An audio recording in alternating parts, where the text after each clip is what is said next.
शंकरं शंकराचार्यं केशवं बादरायणं सूत्रभाष्यकृतो वन्दे भगवन्तौ पुनः पुनः। ईश्वरो गुरुरात्मेति मूर्तिभेदविभागिने व्योमवद्व्याप्तदेहाय दक्षिणामूर्तये नमः। अखिलांड कोटि ब्रह्मांडाधिनाय भगवान भाव भवेश्वर के चरणों प्रणाम करते हुए अनंत श्री विभूषित ब्रह्मनिष्ठ परम पूज्य बड़े महाराज श्री के चरणों में प्रणाम करते हुए समस्त गुरु परंपरा, आचार्य परंपरा, संत परंपरा को नमन प्रणाम। ओम नमो नारायणाय। भगवान आदि गुरु शंकराचार्य जी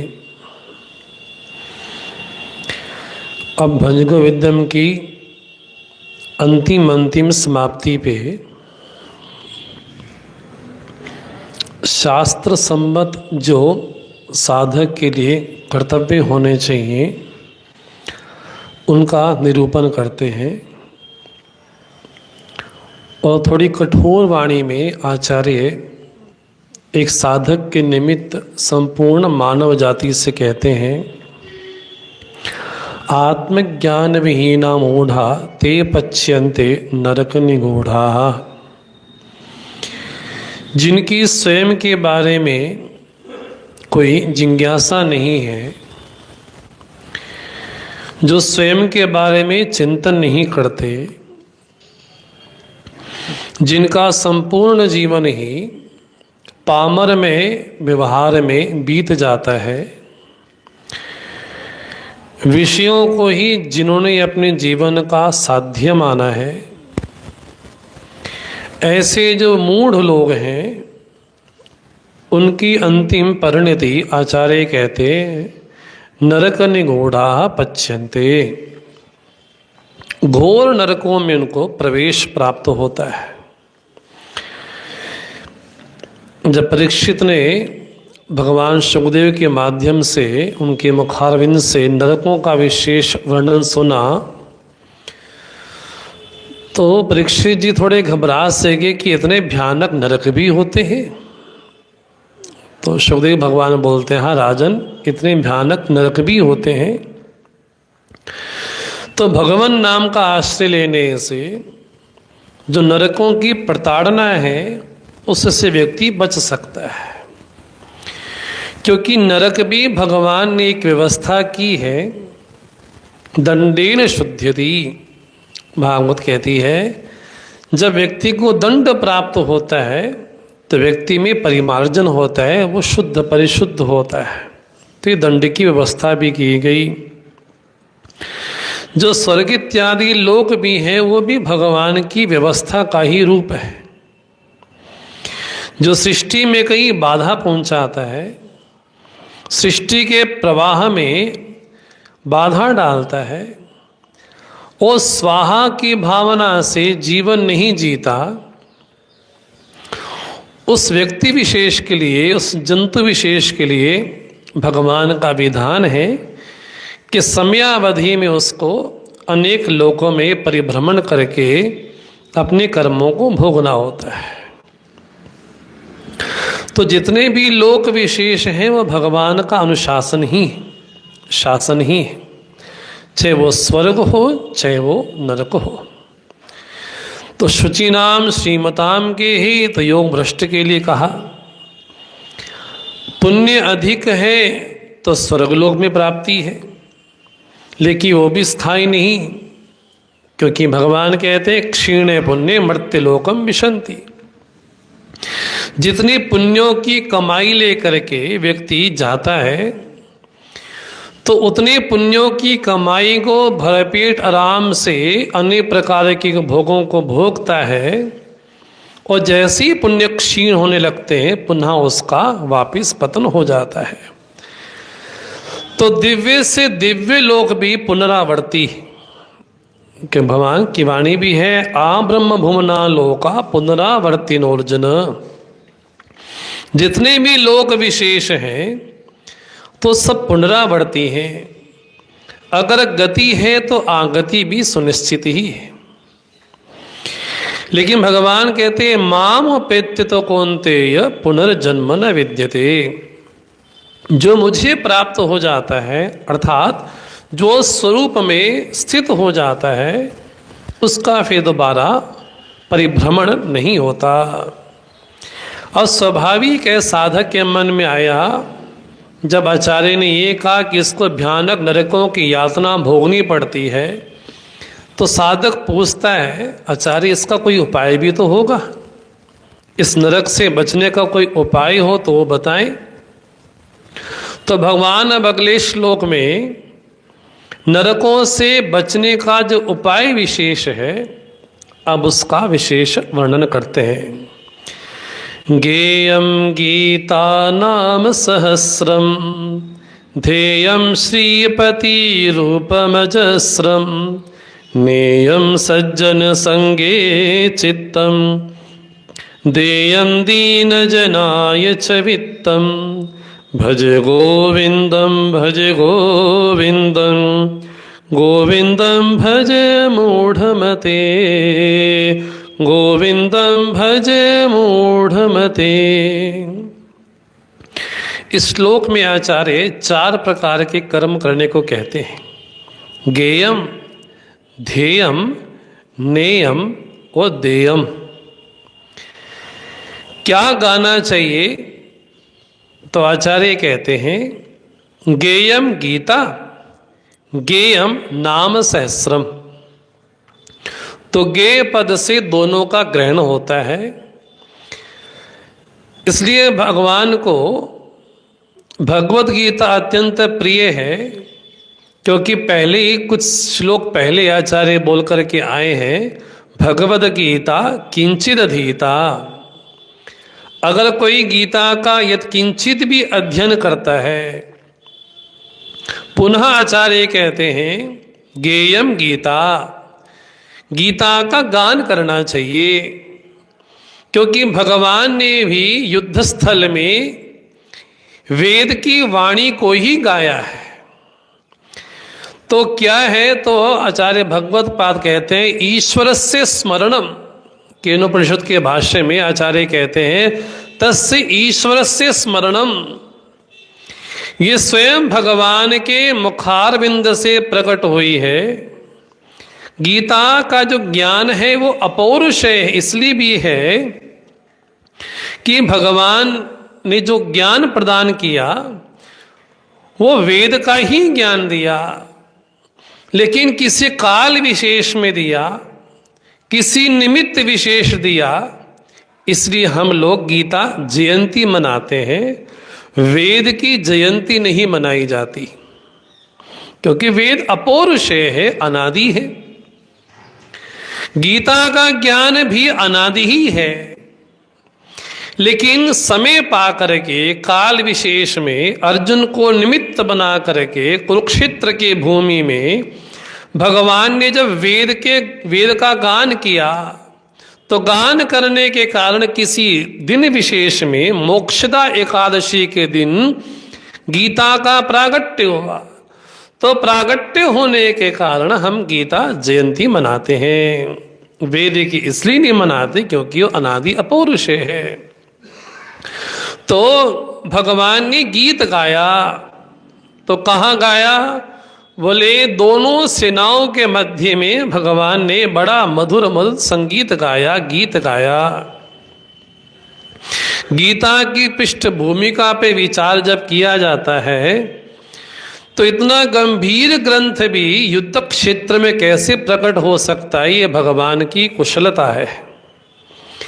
जहां दोनों ओर कैसी सेनाएं हैं, सेनयोर उभयोर मध्य। अर्जुन भगवान से कहता है सेनयोर उभयोर मध्य रथम स्थापय में अच्युत।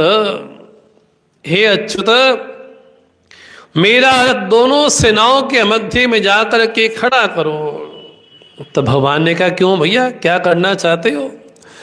तो अर्जुन बोलते कई मया सयोधव्यम अस्मिन रण समुद्य में। मैं देखना चाहता हूं कि कौन कौन मेरे से यहां पे लड़ने के लिए आया है। धार्त राष्ट्रस्य दुर्बुद्धे युद्धे प्रिय चिकीर्षवः, जो युद्ध की इच्छा से यहां पर उपस्थित हुए हैं मैं उनको देखना चाहता हूं। भगवान को मन ही मन लगा ये वही अर्जुन है जो मेरे से याचना करने के लिए आया था।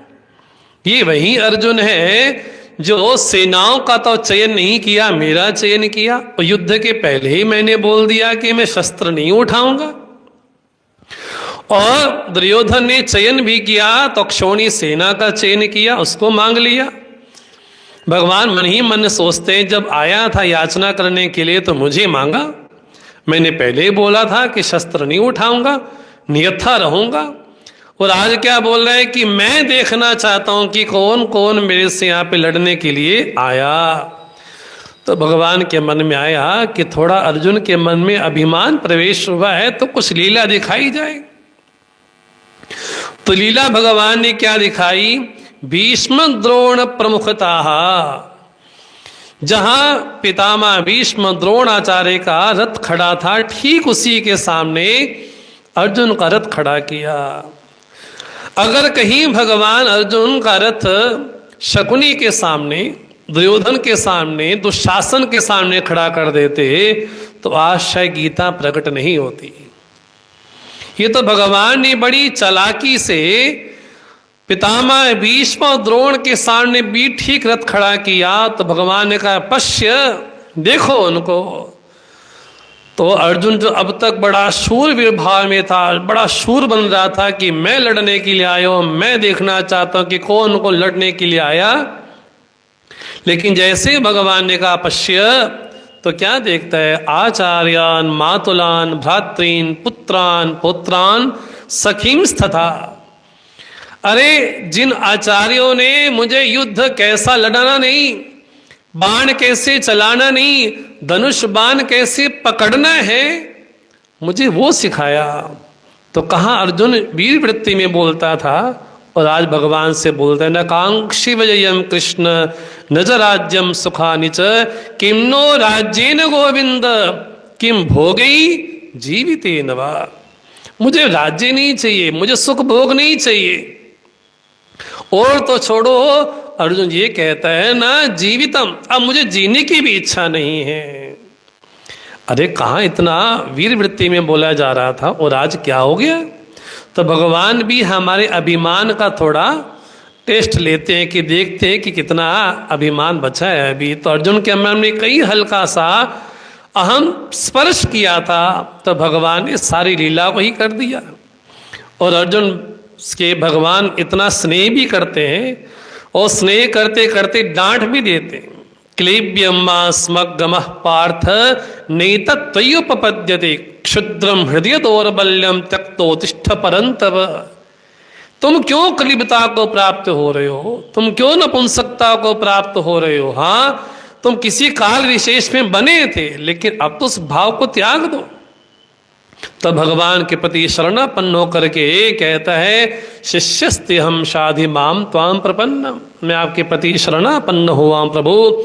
और यहाँ तक कहने के बाद अर्जुन एक घोष करता है, उद्घोष करता है। और वो श्लोक बिल्कुल वेदांतिक है, बिल्कुल अध्यात्म से जुड़ा है। अर्जुन कहता है नहीं प्रपश्यामि ममापनुद्यात् जच्छोकमुच्छोषणमिन्द्रियाणाम अवाप्य भूमा वसपत्न वृद्धम राज्यम सुराणम अपि चाधिपत्यम।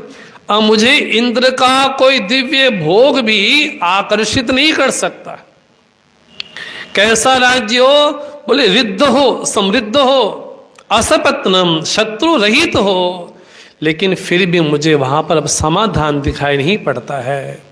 भगवान को लगा अब इसका काम हो गया, अब ये पूर्ण शरणापन्न हो गया है, अब संपूर्ण वैराग्य को प्राप्त हो गया है। तब भगवान ने फिर तत्व पदार्थ का शोधन किया। भगवान कहते हैं पंडिता नानुशोचंती, पंडितजन शोक नहीं करते। तुम शोक करते हो, बातें बड़ी बड़ी करते हो, प्रज्ञावादांश भाषसे, बातें बड़ी बड़ी करते हो लेकिन फिर भी शोक करते हो। क्योंकि अर्जुन ऐसा कभी नहीं था कि तुम नहीं थे, ऐसा कभी नहीं था कि मैं नहीं था, ऐसा कभी नहीं हुआ कि जनाधिप नहीं थे। सर्वे वयमतः परम, पहले से भी थे। और शरीर में अवस्थाएं आती हैं। देहिनोस्मिन् यथा देहे कौमारम यौवनम जरा तथा देहांतर प्राप्ति धीरस्तत्र न मुह्यति। हे अर्जुन, जिस प्रकार बाल्यावस्था है, कुमारावस्था है, शिशु अवस्था है, वृद्धावस्था है, बोले उसी तरह से जन्म भी अवस्था ही है, उसी तरह से मरण भी अवस्था ही है। अवस्था छूटने पर व्यक्ति घबराता नहीं है। बोले जन्मना मरना भी अपने आप में अवस्था भी है। जब भगवान ने खूब एक चिकित्सक की तरह उसका इलाज किया, भगवान बोलते हैं देहि नित्यम अवध्योयम देहि सर्वस्य भारत, सर्वस्य देह अयम देहि नित्यम अवध्य। संपूर्ण देहों में जो देही है वो हमेशा अवध्य है। तब भगवान ने योग बुद्धि और सांख्य बुद्धि का निरूपण किया। और जिन्होंने अपने जीवन में सांख्य बुद्धि को अपनाया है, ऐसे जो ब्रह्मनिष्ठ हैं, जिनकी प्रज्ञा स्थित हो गई है, और उनका लक्षण करते हुए अर्जुन जिज्ञासावश पूछता है स्थित प्रज्ञस्य का भाषा समाधिस्थस्य केशव स्थिति किम प्रभाषेत किमासीत ब्रजेत किम। ऐसी जिसकी प्रज्ञा स्थित हो गई है, उसकी भाषा, उसकी परिभाषा क्या है, वो चलता कैसा है, जब वो व्यवहार में होता है तो कैसा होता है, जब व्यवहार से दूर होता है तो कैसा होता है। तो भगवान ने 18 श्लोकों में स्थित प्रज्ञ के लक्षण किए। और भगवान अंतिम बात कहते हैं ऐसा ब्राह्मी स्थिति पार्थ नैनाम प्राप्यो मुह्यति स्थित्वा स्यामंत काले भी ब्रह्म निर्वाण वृच्छति। अगर ऐसी स्थिति अंतिम अंत्य में भी प्राप्त हो जाए, बोले वो अपने स्वरूप में स्थित हो जाता है। अर्जुन को लगा भगवान इतना बढ़िया निरूपण आप सांख्य का करते हैं, और जब मेरी बात आती है तो मेरे से कहते हैं नीतम कुरु कर्मत्वम। जब बात सांख्य की आती है तब बढ़िया निरूपण करते, लेकिन जब मेरे बारे में कहते हैं तो आप कहते हैं तुम अब नियत कर्म करो, तुम्हारे लिए वही है। भगवान बोलते हैं कर्मण्यवाधिकारस्ते, तुम कर्म के अधिकारी हो, तुम उसको करो। तो भगवान कहते हैं कि 2 प्रकार की निष्ठाएं मैंने कही है संसार में। लोकेस्मिन् द्विविधा निष्ठा पुरा प्रोक्ता मया नघ ज्ञान योगिन सांख्यानाम कर्म योगिन योगिनाम। इस लोक में 2 प्रकार की निष्ठाओं का निरूपण भगवान करते हैं, एक योग बुद्धि है और एक सांख्य बुद्धि है। समाज में इसको लेकर के बड़ा विभ्रम किया जाता है कि भक्ति का मार्ग है, ये ज्ञान का मार्ग है। भगवान ने 2 मार्ग नहीं कहे, निष्ठाएं कही है भगवान ने। एक उपाय रूप है तो दूसरा उपेय रूप है। मानो कि कोई सड़क जा रही है, एक सड़क का नाम भगत सिंह रख दिया, चौराहा आया, वही सड़क आगे चल रही है तो उसको जवाहर मार्ग रख दिया। बोले सड़कें 2 नहीं है, सड़क तो एक ही है, लेकिन कम समझ के कारण बोलते कि भक्ति का मार्ग अलग है, ज्ञान का मार्ग अलग है। अरे नहीं नहीं, भगवान बोलते एक उपाय रूप है और एक उपेय रूप है। जैसे जैसे व्यक्ति योग बुद्धि में स्थिर होगा तो चित्त की जो अपवित्रता है, कलमशता है, वो दूर होगी। दूर होने के बाद अधिकारी होगा, ग्रुप सत्य करेगा, और ग्रुप सत्य करने के बाद तत्व पदार्थ का शोधन करेगा। उसके बाद जो ब्रह्मनिष्ठा प्राप्त हो जाएगी। तो भगवान ने 3रे अध्याय में बड़ा विस्तार से निरूपण किया कर्म योग क्या। ब्रह्मण्यधाय कर्माणि संगम त्यक्त्वा करोति यः लिप्यत न स पापेन पत्रपत्रमिवाम्भसाः। ईश्वरार्पण बुद्धि से जब कर्म किए जाते हैं, बोले कर्म व्यक्ति को लेप नहीं करता, बांधता नहीं है। तो भगवान ने 4th अध्याय में कहा कि अर्जुन मुझे लगता है कि जो मुझे उपदेश करना था वो उपदेश मैंने कर दिया। इमं विवस्वते योगम प्रोक्तवान हम अव्ययम विवस्वा मनवे प्राह मुडक्ष्वा कवि ब्रवीर। भगवान ने कहा कि ये ज्ञान जो तुमको मैंने दिया है सृष्टि के पूर्व मैंने किसको दिया? विवस्वान को दिया। तो अर्जुन के मन में स्वाभाविक प्रश्न आए कथन बीतद विजानीयाम तमादो प्रोक्तवान थी, कैसे जान ले कि प्रभु आपने ही दिया? तब भगवान वहां पर अवतार का विशेष वर्णन करते हैं। ये गीता की अपूर्वता है कि भगवान अपने ही अवतार के विषय में निरूपण करते हैं। गीता का विषय भी भगवान है और गीता बोली भी भगवान है। और भगवान जब अवतार का निरूपण करते तो कहते हैं अजोपि सन्नव्ययात्मा भूतानाम ईश्वरोपि सन् प्रकृतिम स्वाम अधिष्ठाय संभवाम्यात्ममाया। अजोपि अजन्मा होने के बाद भी, भूतानाम ईश्वरोपि सन् संपूर्ण भूतों का ईश्वर होने के बाद भी, स्वाम प्रकृतिम अधिष्ठाय अपनी प्रकृति को वश में करके भगवान बोलते कि मैं अवतार लेता हूं। कब? जब जब धर्म की हानि होती है, यदा यदा ही धर्मस्य ग्लानिर्भवति भारत। और जो मेरे इस रहस्य को जान लेता है तो भगवान बोलते हैं जन्म कर्म च मे दिव्यम एवं यो वेत्ति तत्वतः। जो तत्वतः जान लेता है, क्या जानता है कि अजन्मा होने के बाद भी जन्म ले ले, मतलब अब वेदांत की भाषा में कहें तो विवर्त ही है वो। अरे अजन्मा कैसे जन्म ले लेगा महाराज? अरूपधारी कैसे रूपवान हो जाएगा? अनाम कैसे नाम वाला हो जाएगा?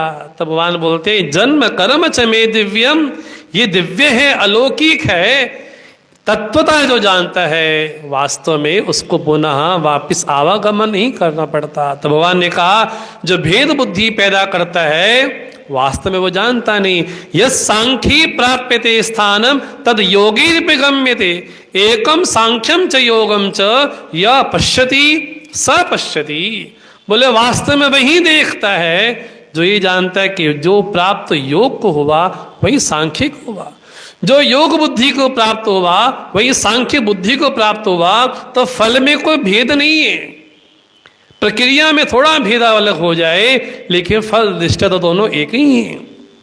इसलिए भगवान ने 14 प्रकार के यज्ञों का विशेष वर्णन किया। ब्रह्मापण ब्रह्म विस्तराते, भगवान ने यज्ञों का वर्णन करने के बाद ज्ञान कर्म संन्यास का निरूपण किया। उस महापुरुष की स्थिति का वर्णन किया। पश्यन् शृण्वन् जिघ्रन् अश्नन् गच्छन् स्वपन् श्वसन्। ऐसे महापुरुष का वर्णन करने के बाद भगवान कहते हैं, बड़ा सुंदर रूप में भगवान करते हैं, आरूढ़स्य, जो आरूढ़ हो गया, योगारूढ़स्य तस्यैव क्षमा कारणम उच्यते। बोले जब भी आरूढ़ हुआ है उसके लिए कर्म है, लेकिन जो अब स्थित हो गया है उसके लिए क्षमा कारणम। अब उसके लिए भगवान बोलते हैं जो योग बुद्धि में स्थिर हुआ वही सांख्य बुद्धि में भी स्थिर हुआ। तो भगवान ने 6 अध्याय में बड़ा विस्तार से ध्यान योग का वर्णन किया और उसके बाद भगवान 7वें अध्याय में ज्ञान विज्ञान का निरूपण करते हुए कहते हैं तुम्हारी स्थिति कैसी है? तो भगवान बोलते हैं मैया सक्त मनः पार्थ योगम युंजन मदाश्रय। ये भगवान ही दावा कर सकते अर्जुन के बारे में। अर्जुन की स्थिति कैसी है? मैया आसक्त, तुम्हारा मन कहाँ आसक्त है? बोले मेरे में ही आसक्त है। आश्रय किसको मानते हो? बोले मदाश्रय, जीवन परम आश्रय मुझे ही मानते हो, ऐसा तुम्हारी स्थिति है। तो भगवान ने ज्ञान विज्ञान का विस्तार से वर्णन किया और 8वें अध्याय में भगवान अर्जुन से 8 प्रश्न पूछते हैं। किं तत् ब्रह्म किमध्यात्मम्। भगवान से 8 प्रश्नों को उत्तर करते करते भगवान ने 2 गतियों का निरूपण किया। एक जो शुक्ल पक्ष में दक्षिणायन में जाते हैं, जो उत्तरायण में जाते हैं, उनका निरूपण भगवान ने किया। और निरूपण करने के बाद ब्रह्म विद्या की स्थिति भगवान करते। राज विद्या राजगुह्यम पवित्रम इदम उत्तमम। ये साक्षात कैसी ब्रह्म विद्या है? बोले प्रत्यक्षावगमम सुसुखम कर्तुम अव्ययम। ऐसे भगवान ने ब्रह्म विद्या की जब स्तुति की तो अर्जुन कहता है कि भगवान आप कैसे हो, थोड़ा सुनना चाहता हूं। तो भगवान ने 10वें अध्याय में अपनी विभूतियों को बतलाया। अहम आत्मा गुणाकेश सर्वभूत आशय स्थितः अहम आदिश्च मध्यम च भूतानामंत एव च। भगवान ने विभूतियों को जब बोला तो कहा अक्षराणाम अकारोस्मि द्वंद्व सामासिकस्य च। भगवान ने बड़े विस्तार से अपनी विभूतियों को बतलाया। अर्जुन बोलते हैं कि भगवान सुना तो है, अब देखना भी चाहता हूं। तो भगवान बोलते हैं इन नेत्रों से तो नहीं देख सकते, तो क्या? दिव्यम ददामि ते चक्षुः, तुमको दिव्य नेत्र प्रदान करता हूँ जिसके द्वारा मेरे स्वरूप का तुम दर्शन कर सकते हो। तो दर्शन करने के बाद अर्जुन बोलता है कि इन दोनों में श्रेष्ठ कौन है? जो भक्ति में है, जो ज्ञान में है, कौन श्रेष्ठ है?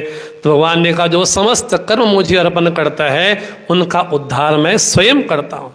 भगवान ने कहा संपूर्ण क्षेत्रों में एक क्षेत्रज्ञ तो मैं ही हूँ। और निरूपण करने के बाद तीनों गुणों का विशेष वर्णन किया, लेकिन स्वरूप में स्थित जो महापुरुष है वो त्रिगुणातीत है।